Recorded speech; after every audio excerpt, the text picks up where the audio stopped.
अगर मुझे नहीं पता बिग बॉस में कल रात क्या हुआ था, दैट्स ओके। अगर मुझे नहीं पता कि रशिया यूक्रेन वॉर का लेटेस्ट अपडेट क्या है, दैट्स ओके, क्योंकि मुझे शायद और 10 चीजें पता हैं जो आपको नहीं पता होंगी या किसी और को नहीं पता होंगी। Hi everybody, I'm Dr. Rachna Khanna Singh. I'm a mental wellness expert and a relationship expert with Artemis Hospital in Gurgaon. And I'm also the director of the Mind and Wellness Studio in South Delhi. So I'm really excited to be here again on my second show today, which is called Real Lives with Dr. Rachna Khanna Singh. We have just got these statistics that the WHO is saying that the estimated economic loss because of mental health conditions by 2030 is going to be close to 1.03 trillion USD.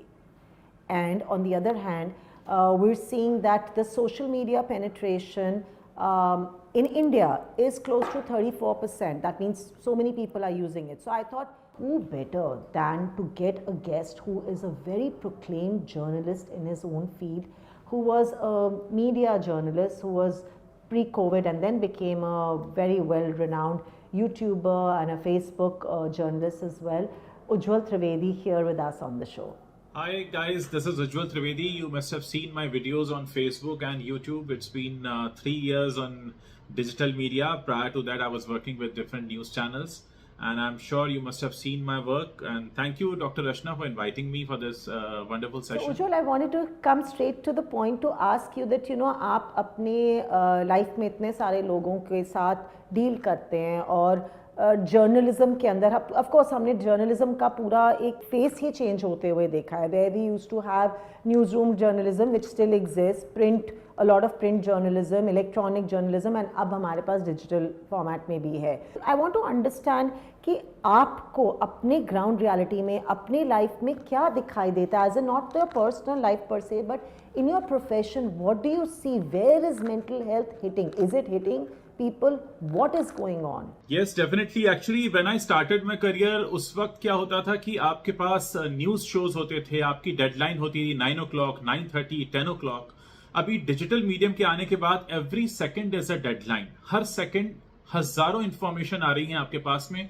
आपको बिना time लगाए ये choose करना है कि आपको अपने audience को क्या पेश करना है, किस तरह के लैंग्वेज में रखना है, किस तरह का कंटेंट सर्व करना है. वो एक कांस्टेंट प्रेशर रहता है और वो कांस्टेंट प्रेशर इसलिए भी बढ़ता है क्योंकि आपके बहुत सारे कॉम्पिटिशन्स हैं और आपको उन पर नजर भी रखनी है कि वो क्या कर रहे हैं, वो किस तरह का कंटेंट सर्व कर रहे हैं, मार्केट में क्या चल रहा है. जैसे टीवी में टीआरपीज होती हैं, ऐसे हमारे डिजिटल मीडियम में भी व्यू काउंट्स होते हैं, किस तरह का कंटेंट ज्यादा कंज्यूम हो रहा है. और सबसे ज्यादा और टफ कंटेंट में कंपटीशन जो मिलता है वो जो शॉर्ट फॉर्मेट आ गया है रील्स का इंस्टाग्राम पर या फिर आप कहें यूट्यूब शॉर्ट्स का.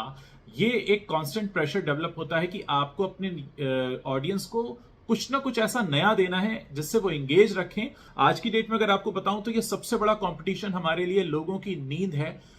हम चाहते हैं कि लोग सोएं कम और हमारे कंटेंट को ज्यादा देखें. ये एक ऐसा कांस्टेंट प्रेशर बना रहता है प्लेटफॉर्म की तरफ से भी, क्योंकि प्लेटफॉर्म भी आपको उस कॉम्पिटिटिव वर्ल्ड में धकेल देता है. क्योंकि आप जब देखते हैं कि उसी प्लेटफॉर्म पर दूसरा कंटेंट क्रिएटर आपसे बेहतर कर रहा है तो आपके लिए वो एक चैलेंज बनकर आ जाता है कि आप कैसे उसको बीट करें. सो बहुत कम समय आपको मिलता है, जो हजारों इंफॉर्मेशन आपके सामने आ रहा है, आप उसमें पिक एंड चूज करें उसको कितना अच्छे से आप रख पाते हैं. और आपके सामने एक कंपटीशन ये भी रहता है कि जो आप इंफॉर्मेशन दे रहे हैं, अगर आपसे पहले किसी और ने आपसे बेहतर तरीके से रख दिया है तो फिर आपकी वो वैल्यू नहीं मिलती है आपकी ऑडियंस को और फिर वो कहीं और शिफ्ट हो सकती है. तो so it's again that means हम कॉन्स्टेंटली एक रैट रेस और एक कंपेटिटिव वर्ल्ड, जो कि हम पहले कहते थे कि अपने हम प्रोफेशंस में एक हमेशा एक कंपेटिटिव वर्ल्ड है, पर अब तो मुझे लगता है कि डिजिटल वर्ल्ड इतना ज़्यादा कंपेटिटिव है. जिसने पहले कोई नया चीज़ निकाला, कोई नया रील निकाला, दैट इज़ देयर. बट अगर मैं दूसरे तरफ से देखूं, जो कि हम एक ले पीपल हैं, जो एक कॉन्स्टेंटली हम ये कंजम्पशन कर रहे हैं, जो इंफॉर्मेशन का कंजम्पशन है Ujjwal, that is also a very big thing, which is that information जो ओवरलोड हमारे ऊपर आ रहा है. By the way, you know, studies shows that every day, because I think it's close to estimated about almost 3 hours is what an average Indian is using the kind of you know, social media consumption जो हम use कर रहे हैं. And that 3 hours literally converts to or translates to close to about 74 GB of information coming to our brain. That's as much as close to watching 16 movies a day. And that's not only coming via cell phones, by the way, or via our laptops or tablets. It's also the billboards. It's also the news which is coming. It's a constant information streaming in, which obviously means that this information overload somewhere is going to create a lot of difficulty for us to manage our mind, our brains, and thereby obviously इतना सारा हमारे पर जो है constant एक pressure रह रहा है. आप बताइए उज्जवल, आपको क्या लगता है जो आप इतना सारा इन्फॉर्मेशन हम देख रहे हैं सुबह से रात तक, from current affairs to new brands coming in to purchase everything, marketing, like you said. Doctor Rachna, इस दुनिया में हजारों लाइब्रेरीज हैं. हम सारी बुक्स एक साथ नहीं पढ़ सकते. वो लाइब्रेरीज हमारे जन्म लेने से पहले भी एग्जिस्ट करती थी और हमारे जाने के बाद भी रहेंगी. तो यह हमें बहुत इंपॉर्टेंट हमारे लिए हो जाता है कि हम वो चूज करें कि हमारे लिए क्या बेहतर है. जैसे अगर मैं मूवी बफ हूं तो मैं दुनिया की सारी फिल्में नहीं देख सकता. अगर मुझे किताबें पढ़ने का शौक है तो मैं सारी किताबें नहीं पढ़ सकता. सारी इंफॉर्मेशन मैं नहीं ले सकता. मुझे लगता है हमारे एंड पर हमें यह तय करना होगा, लर्न टू से नो, कि हमें क्या कंटेंट कंज्यूम नहीं करना है which is not our genre और हमारा इंटरेस्ट नहीं है या हमें उसकी जरूरत नहीं है. क्योंकि इंफॉर्मेशन अगर आपको कोई हेल्प नहीं कर रही है ग्रो करने में, या आपको लगता है कि इंफॉर्मेशन बस एक है, यूं ही है. अगर आपको मैं ये बताऊं कि एक फुटबॉल ग्राउंड में ग्रास के कितने स्ट्रैंड्स होते हैं, तो अब उसे जानकर आपको क्या करना है. वो थाउजेंड्स में होते हैं, करोड़्स में होते हैं. मैं आपको बहुत सारे डेटा दे सकता हूं. तो बहुत सारा डेटा, बहुत सारी इंफॉर्मेशन हमारे लिए यूजलेस है, जिसका हमारे पास कोई यूज नहीं है. हम सिर्फ पढ़ लेते हैं आउट ऑफ क्यूरियोसिटी और भूल जाते हैं. लेकिन हम उसी पल बहुत सारे सेकंड्स को खत्म कर रहे होते हैं. उस समय हम बहुत अच्छा काम भी कर सकते हैं, कुछ गेनफुल एक्टिविटीज भी कर सकते हैं, लेकिन हम वो भूल जाते हैं ऐसा करना, क्योंकि हम अपने आप को ओवरलोड कर रहे हैं. I think what you're saying is something very right, that I can choose to be choosy about the information that I am consuming. हमें ये सोचने की जरूरत है कि हमारी लाइफ, हम सबकी लाइफ यूनिक है, अलग है. अगर मुझे नहीं पता बिग बॉस में कल रात क्या हुआ था, दैट्स ओके. अगर मुझे नहीं पता कि रशिया यूक्रेन वॉर का लेटेस्ट अपडेट क्या है, दैट्स ओके.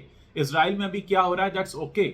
क्योंकि मुझे शायद और 10 चीजें पता हैं जो आपको नहीं पता होंगी या किसी और को नहीं पता होंगी. क्योंकि हम सब अपनी लाइफ में अलग अलग प्रायोरिटीज के साथ जी रहे हैं. हमारी अलग अलग प्रायोरिटीज हैं. किसी की लाइफ में उनका प्रोफेशन प्रायोरिटी होता है, किसी की पर्सनल लाइफ प्रायोरिटी होती है. पर्सनल लाइफ में भी अलग अलग लोगों के ट्रैक्स चल रहे होते हैं और वो सारी प्रायोरिटीज ले लेती हैं. हमारे घर में अगर किसी की तबीयत खराब है तो हम उसके लिए ज्यादा कंसर्न हो जाते हैं, फिर हम बहुत सारी रेगुलर चीजें छोड़ देते हैं. तो ये लाइफ जो है बहुत डिफरेंट ट्रैक्स में चलती है. हम इसको रोबोटिक नहीं बना सकते कि हमको सब पता हो, हर वक्त सारी इंफॉर्मेशन हमारे पास हो. ये फोन अगर हमारे हाथ में है तो ये हमारे पर्सनल कामों के यूज के लिए पहले है, बजाय इसके कि हम इस पर फालतू का कंटेंट कंज्यूम करें जो शायद हमें पता भी नहीं हमारे किस काम आने वाला है या आने वाला भी है या नहीं. So Ujjwal, what do you think, in your field, where do you think that, you can have a social responsibility by, I don't know, putting some disclaimer डालें, क्या करें कि जो यंगर जनरेशन है और जो यंग अडल्ट टीनेजर्स को कुछ समझ आए कि कैसे फिल्टरिंग करना है ये इंफॉर्मेशन ओवरलोड का. To be very practical doctor Rachna, मैं डिस्क्लेमर डाले जाने से ज्यादा कहूंगा, क्योंकि लोग हमारी बात सुनते हैं, लोग हमें पढ़ते नहीं. अगर मैं अपनी बात करूं तो मुझे लगता है कि हमें वर्ड्स में उनको समझाने बताने की जरूरत है. और हम अपने हर कंटेंट में इस बात को इनकॉर्पोरेट कर सकते हैं कि जितना जरूरी है, जो आपके लिए सही है, जो आपको समझ में आए, जो आपके काम का है, वही कंटेंट कंज्यूम करें. किसी रेस में ना भागें. यहाँ कोई एग्जाम नहीं होने वाली है कि आपने कितने सारे वीडियोस कंज्यूम किए हैं और कितने नहीं किए हैं. सर्टेन चीजों में आपका इंटरेस्ट होगा, सर्टेन में नहीं होगा. जिनमें नहीं है आप उन्हें छोड़ सकते हैं, क्योंकि आपको लाइफ में कुछ ऐसे काम भी करने हैं जो आपका पड़ोसी नहीं कर रहा है, और आपका पड़ोसी वो कई काम कर रहा है जो आप नहीं कर रहे हैं. तो हमें किसी भी रैट रेस में नहीं आना है, क्योंकि अल्टीमेटली कंटेंट कंज्यूम करने का जो पूरा प्रोसेस है वो हमको कहीं ना कहीं इंप्रूव करने के लिए होता है. और अगर वो हमें एक हेडेक देने लगे, हमारे ही लिए एक सरदर्द बन जाए, तो हमें वहां पर स्टॉप लगाना होगा. हम फ्रूट्स खाते हैं, हम ड्राई फ्रूट्स खाते हैं, लेकिन अगर हम ज्यादा ड्राई फ्रूट्स खाने लगे तो हमारा हाजमा भी गड़बड़ हो जाता है. तो हमें ये देखना पड़ेगा कि हम कुछ अच्छी चीज भी अगर ज्यादा कंज्यूम कर लेते हैं तो हमारा डाइजेशन खराब कर सकती है. तो वो वहां पे रोक हमको लगानी. Correct. So very well said कि कंटेंट कंजम्पशन भी हम जो है एक लिमिट में करें. And also the type of communication that also creates an overload, क्योंकि अब क्या है, लोग communication Twitter, Facebook, Insta, Snapchat, there is no end. I mean you know every aspect is open. Messenger पे भी चैट कर रहे हैं सब कुछ. So I think we also learn to control the medium. मैं एक चीज यहां पर ऐड करना चाहूंगा, आपने इतने सारे मीडियम्स की बात की है, अक्सर कंटेंट का डुप्लीकेशन भी हो रहा है. वही खबर जो मैंने ट्विटर पर देखी वही मुझे इंस्टा पे दिख रही है, वही मुझे फेसबुक पर और वही यूट्यूब पर दिख रही है. तो एक ही कंटेंट को मैंने 4 बार कंज्यूम कर लिया. और आपने एक बहुत बढ़िया चीज कही, that you said that you know, like you said, we don't need to know everything else, but क्योंकि हमारे ईगोज इतने फ्रैजाइल हैं, हमको लगता है कि मुझको अगर if I know everything I will be good enough. Actually that is totally not the case at all. जो हमारे ईगोज इसी वजह से फ्रैजाइल हैं क्योंकि I want to be acknowledged. I want to be feeling good. That is what is happening. उज्जवल, उस दिन आप मुझे एक और चीज़ बता रहे थे कि आपके एक और जो मेंटल हेल्थ कंसर्न बहुत ज़्यादा कॉज करता है is the trolling. Yes, true. So basically अभी एक घर में अगर 4 लोग होते हैं तो 4 लोगों के ओपिनियन अलग अलग होते हैं, और यहाँ हम एक ऐसी दुनिया में जाते हैं जहां हमें लाखों करोड़ों लोग सुन रहे हैं. तो ऑब्वियसली अगर मैं कोई ओपिनियन दे रहा हूँ या कोई अपनी बात कह रहा हूँ तो उस पर बहुत सारे लोग हैं जो इत्तेफाक नहीं रखते, जो एग्री नहीं होते, और फिर वो कई तरह के कमेंट्स पास ऑन करना शुरू करते हैं. उसका सबसे बढ़िया जो एक्सरसाइज है वो ये है कि आप उनको बहुत लिमिटेड होकर पढ़ें, क्योंकि जितना आप ज्यादा पढ़ेंगे उतना ज्यादा आपको रिएक्शंस आपके अंदर से निकल कर आएंगे. और मेरे साथ भी हुआ है. मैंने भी खुद को पिछले 3 सालों में काफी ट्रेन किया है. शुरुआत में मुझे बहुत अजीब लगता था लोगों की गालियां सुनना या लोगों के ऐसे नेगेटिव कमेंट्स पढ़ना, लेकिन now I know it's a part and parcel of this life. क्योंकि आपने अगर कुछ कंटेंट क्रिएट किया है तो बहुत सारे लोग उसे पसंद भी करेंगे, उससे कहीं ज्यादा उसे नापसंद भी करेंगे, लेकिन अगेन आपको कंट्रोल करना है. तो कंट्रोल सारा हमारे हाथ में होता है. जिस दिन हम अपना कंट्रोल खो देते हैं उस दिन हमारा कंट्रोल हाथ से चला जाता है. फिर चाहे एज अ कंटेंट क्रिएटर हो या फिर कंटेंट को कंज्यूम करने के मामले में हो, हमें कंट्रोल अपने हाथ में रखने की जरूरत है. उज्जवल, जाने से पहले मैं आपसे एक और सवाल छोटा सा पूछना चाहूँगी कि कोविड के समय हमारे प्रोफेशंस जिस तरीके से हम लोग डील कर रहे थे, सब कुछ चेंज हो गया, बहुत वर्चुअल लाइफ आ गया, स्क्रीन टाइम आ गया, etcetera, which we all are aware of. तो आप मुझे बताइए आपके प्रोफेशन में उस समय क्या था और अब क्या, वो चेंज क्या है? डॉक्टर रचना, मैं यही कहूंगा कि उस समय हम सब ने एक बटन दबाया था और उस बटन पर लिखा हुआ था रीस्टार्ट. हम सब ने रीस्टार्ट किया था. हम we were back to the basics. हम अपने घरों में बंद थे, सिर्फ हमारे घर के लोग जो हमारे साथ में रहते हैं वो थे, और हमारे सामने वो चीजें थी जो हम बिल्कुल अपने लिमिटेड कंट्रोल में रखते हुए कर सकते थे. मुझे लगता है उसी वक्त इतनी ऑनलाइन कॉन्फ्रेंसिंग वगैरह शुरू हुई, लोगों ने कंटेंट कंज्यूम करना शुरू किया, ऑनलाइन पेमेंट्स वगैरह बढ़े, और बहुत कुछ हमने बंद कमरे में रहकर सीखा. Same goes with my profession. As a journalist, I used to go out and take interviews and get the real scene out. लेकिन जब आप घर में बंद हो जाते हैं तो आपको बहुत सारी चीजें बैठकर ऑब्जर्व करनी पड़ती हैं. जो भी इंफॉर्मेशन आ रही है उसमें से निकालना होता है. तो आप बहुत लिमिटेड रिसोर्सेज में काम कर रहे होते हैं, और वहां से एक नई लर्निंग स्टार्ट होती है कि आप बहुत ही लिमिटेड रिसोर्सेज के साथ क्या क्या कर सकते हैं. जैसा मैंने कहा कि रीस्टार्ट था वो, क्योंकि आप 0 पर आ जाते हैं और फिर वहां से एक नई जर्नी शुरू होती है कि घर में रहते हुए आप क्या कर सकते हैं जो आपने पहले कभी किया नहीं है. और मेरे प्रोफेशन में भी यही हुआ exactly.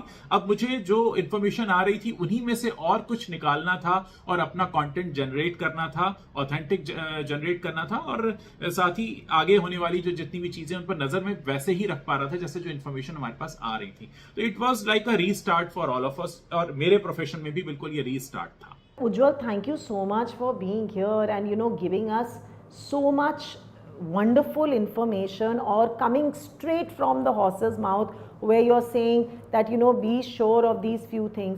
And I saw a wonderful movie the other evening and I thought उसमें एक बहुत बढ़िया सा thought था जो मेरे दिमाग में घर कर गया, and I want to quote that, which said that stop all the time looking into your screens, start looking into life.